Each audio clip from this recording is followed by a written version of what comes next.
नमस्कार दोस्तों।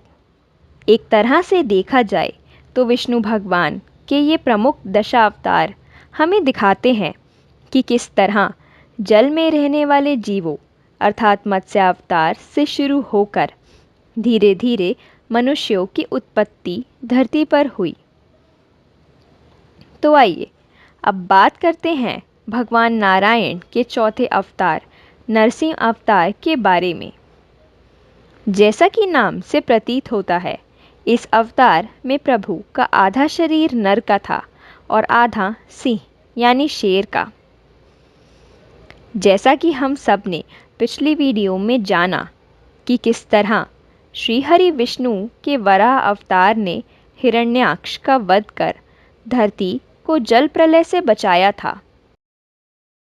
उधर हिरण्याक्ष के वध से उसका भाई हिरण्यकश्यपु बहुत दुखी हुआ। वह भगवान का घोर विरोधी बन गया। उसने अजय बनने की भावना से कठोर तप किया, जिसके कारण उसे एक ऐसा वरदान मिला जिसके अनुसार उसे देवता, मनुष्य या पशु भी नहीं मार सकते थे। उसको न दिन में मारा जा सकता था, न रात में, न अस्त्र के प्रयोग से और ना ही शस्त्र से, ना ही घर के भीतर, ना बाहर, और ना ही आकाश में, ना पाताल में। ऐसा वरदान पाकर वह अजय हो गया था। हिरण्यकश्यपु का शासन इतना कठोर था कि देव, दानव सभी उसके चरणों की वंदना करते थे। भगवान की पूजा करने वालों को वह कठोर दंड देता था। प्रभु के भक्तों के प्रति उसका अत्याचार दिन प्रतिदिन बढ़ता ही जा रहा था। ऐसे में जब कोई और रास्ता ना बचा, तब देवता भगवान विष्णु की प्रार्थना करने लगे। देवताओं की स्तुति से प्रसन्न होकर श्री हरि नारायण ने उन सबको हिरण्यकश्यपु के वध का आश्वासन दिया। दैत्यराज का अत्याचार दिनों दिन बढ़ता ही जा रहा था, यहाँ तक कि वे अपने ही पुत्र प्रहलाद को भगवान का नाम लेने के कारण तरह तरह का कष्ट देने लगे थे। प्रहलाद बचपन से ही खेल कूद छोड़कर भगवान का ध्यान किया करते थे। वे भगवान के परम भक्त थे, यहाँ तक कि वे समय समय पर असुर बालकों को धर्म का उपदेश भी देते रहते थे। अब कथा में आगे बढ़ने से पहले आप सभी के लिए एक प्रश्न। असुर कुल में जन्म लेने के बाद भी प्रहलाद भगवान विष्णु के इतने बड़े भक्त कैसे बने?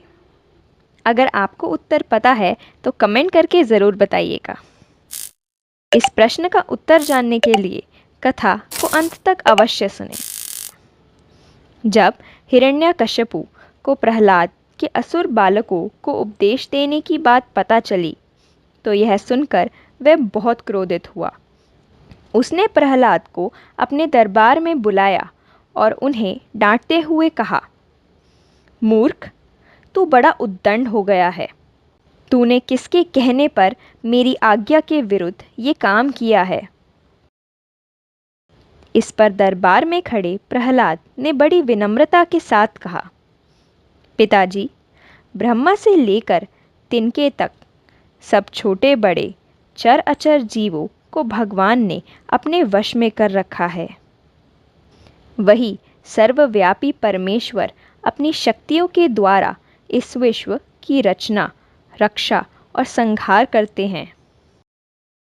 आप अपना ये आसुर भाव छोड़ दीजिए और अपने मन को सबके प्रति उदार बनाइए। प्रहलाद की बातों को सुनकर हिरण्यकश्यपु का शरीर क्रोध के मारे थर-थर कांपने लगता है और वह प्रहलाद से कहता है, तू जिस विष्णु की सारा दिन भक्ति करता है, जिसका नाम सदैव जपता रहता है, यदि तेरा ये भगवान हर जगह है तो बता, इस खंबे में क्यों नहीं दिखता?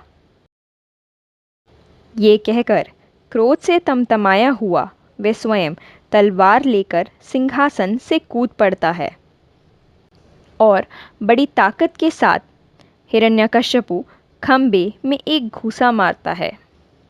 उसी समय उस खंबे के भीतर से नरसिंह भगवान प्रकट होते हैं। उनका आधा शरीर सिंह का और आधा मनुष्य के रूप में होता है। क्षणमात्र में ही लीलाधारी नरसिंह भगवान हिरण्यकश्यपु की जीवन लीला समाप्त कर देते हैं और अपने प्रिय भक्त प्रहलाद की रक्षा करते हैं। तो दोस्तों, इस प्रकार भगवान विष्णु ने अपने भक्त प्रहलाद की रक्षा और पृथ्वी को हिरण्यकश्यपु के अत्याचारों से बचाने के लिए नरसिंह अवतार धारण किया था। जब जब पृथ्वी पर धर्म की हानि होती है, तब तब भगवान किसी न किसी अवतार को धारण कर धर्म की रक्षा करते हैं। आइए अब जानते हैं हिरण्यकश्यपु के पुत्र प्रहलाद श्रीहरि विष्णु के इतने असीम भक्त कैसे बने। तो बात कुछ ऐसी है। जब प्रहलाद अपनी माता कयादु के गर्भ में थे, उस समय नारद जी कयादु को भगवान विष्णु की अनंत लीलाओं और कथाओं का वर्णन सुनाते थे, जिस कारण से उनके गर्भ में प्रहलाद भी श्रीहरि विष्णु की लीलाओं का आनंद उठाते थे और इसीलिए वह विष्णु भगवान के इतने बड़े भक्त बन गए।